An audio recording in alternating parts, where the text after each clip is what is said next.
there, I'm Rachel with the Charlotte Mason Plenary. Thanks for joining me for our series on Finding Your Way with Charlotte Mason's 20 Principles. Today we're talking about principle number 3. The principles of authority on the one hand and obedience on the other are natural, necessary, and fundamental. Okay, authority and obedience. Two words that get a really bad rap these days, and I personally don't think they should. I think it really depends on your perspective and how you approach these two words.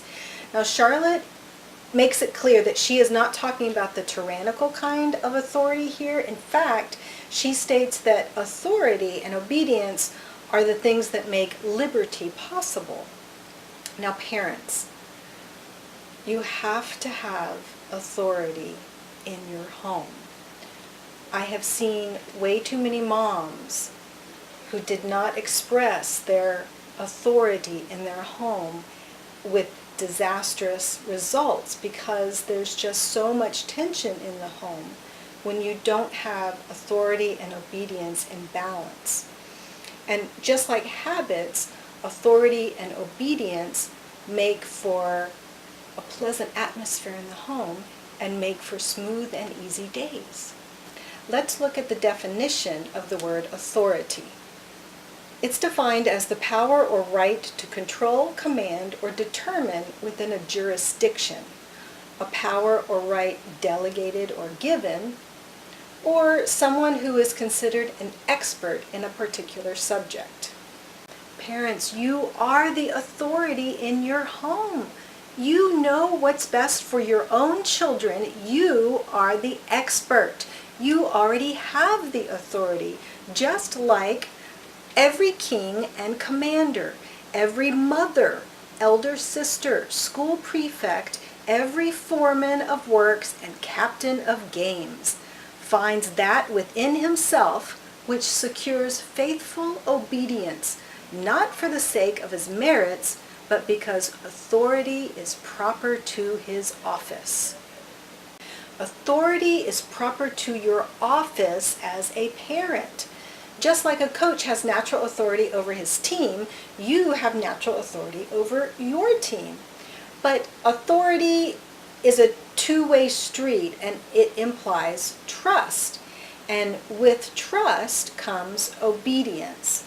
Now, Charlotte's main writing on this principle is in volume 6 in chapter 4, but she's going over principles twice in this volume. So at first she lists them in a list in the beginning of the book, and then she talks about them in different chapters. Now, this principle is worded two different ways. So at the beginning she uses the word obedience, but in this chapter she uses the word docility. So how are these two words similar, and do they mean the same thing? Let's take a look at some definitions. The definition of obedience is compliance with the request and submission to another's authority. And the definition of docility is ready to accept instruction, easily taught, and cooperative. So as Charlotte puts it, docility equals teachableness. So Charlotte says it is the part of the teacher to secure willing obedience so that our children are teachable. And please note that she says willing obedience. She uses the word willing and she emphasizes it. Sometimes the words obedient and docile come with a really negative connotation, and we tend to resist when we hear words like that. But Charlotte makes it clear that she is not talking about that kind of obedience or docility. She says that subservience should take the place of docility is the last calamity for nation, family, or school. Docility implies equality. There is no greater gulf fixed between teacher and taught. Both are pursuing the same ends, engaged on the same theme. Docility implies equality, and that there is a balance between the principles of authority and obedience. Now, I really love the part in the chapter where Charlotte uses the analogy of the earth going around the sun. She says, The two principles of authority and docility act in every life precisely as do those two elemental principles which enable the earth to maintain its orbit, the one drawing it towards the sun, the other as constantly driving it into space. Between the two, the earth maintains a more or less middle course and the days go on. The same two principles work in every child, the one producing ordered life, the other making for rebellion, and the crux in bringing up children is to find the mean which shall keep a child true to his elliptical orbit.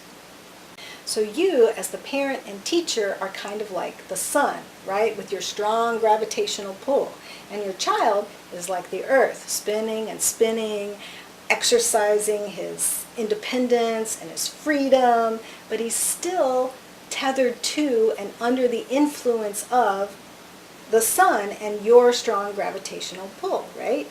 And without your strong gravitational pull, your child would go spinning out into space and would have no guidance and not be grounded to anything. So these two principles of authority and obedience work together and must be in balance. Now, Charlotte says that there are two conditions that are necessary for maintaining this balance. Number one is that the teacher should not be arbitrary, and number two, that the student should be allowed to choose his work. Now, an arbitrary rule is a random choice and a personal whim and has no basis or no consistency. Now, I want you to think about how you feel when you perceive that a rule is arbitrary. Are you more likely to obey it, or are you less likely to obey it? Well, it's the same with our children. Charlotte says that teachers tend to operate under three fallacies. Number one, we regard children as inferior and we regard ourselves as superior. Number two, that we think that children can't understand literary language, and so when we read to them, we tend to paraphrase and explain and paraphrase and explain on and on and on. Don't do that. Don't underestimate them. And number three is all about attention. Charlotte says that teachers tend to think that attention must be cultivated. I'm going to read the quote here. She says that teachers tend to think that it must be cultivated, nursed, coddled, wooed by persuasion, by dramatic presentation, or by pictures and illustrative objects. No such thing, she says. You don't need any of that. And she spends the rest of the chapter talking about attention and how important it is. And I think that's where we will leave it today for principle number 3. Now for homework. Download the PDF over on the Plenary website and read chapter 4. I'll put the link to the PDF in the description down below for you. And over the next 2 weeks, think about the principles of authority and obedience and what important roles they play in your homeschool.